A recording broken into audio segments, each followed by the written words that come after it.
God warned Israel of this very thing in Deuteronomy, saying that their great temptation with all of God's blessings would be to forget God and think they had gotten all their prosperity themselves. And the greater the blessing, the greater the disaster when a people forget God.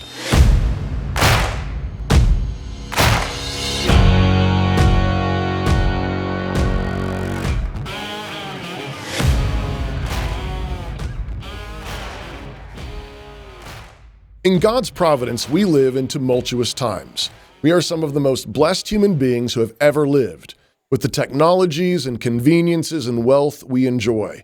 And we live in corrupt and degenerate times.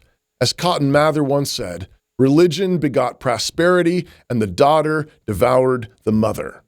God warned Israel of this very thing in Deuteronomy, saying that their great temptation with all of God's blessings would be to forget God and think they had gotten all their prosperity themselves. And the greater the blessing, the greater the disaster when a people forget God.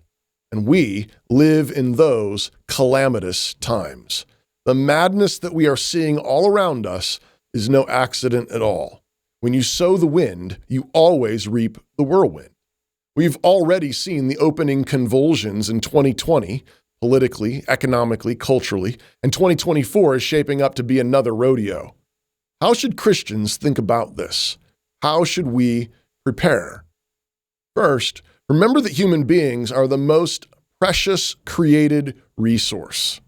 Think of preparing for tumultuous times like a Christian, which means get your heart clean before God first. You'll be in no position to be helpful if the wheels come off, if your heart is all clogged up with all kinds of lusts and bitterness. If you want to see clearly to know what to do, get rid of the logs in your own eyes first. Then make sure you're in fellowship with as many people around you as possible, beginning with the people you live with. Confess your sins.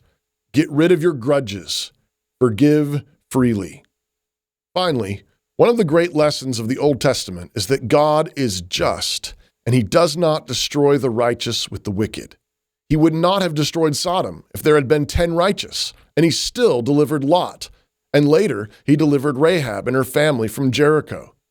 God's judgments fall with laser precision. When there was nothing but darkness in Egypt, there was still light in Goshen.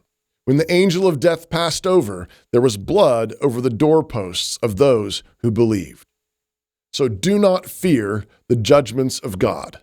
He is your Father. He counts every hair on your head, so you can remain faithful at your stations, serving your people, trusting your God.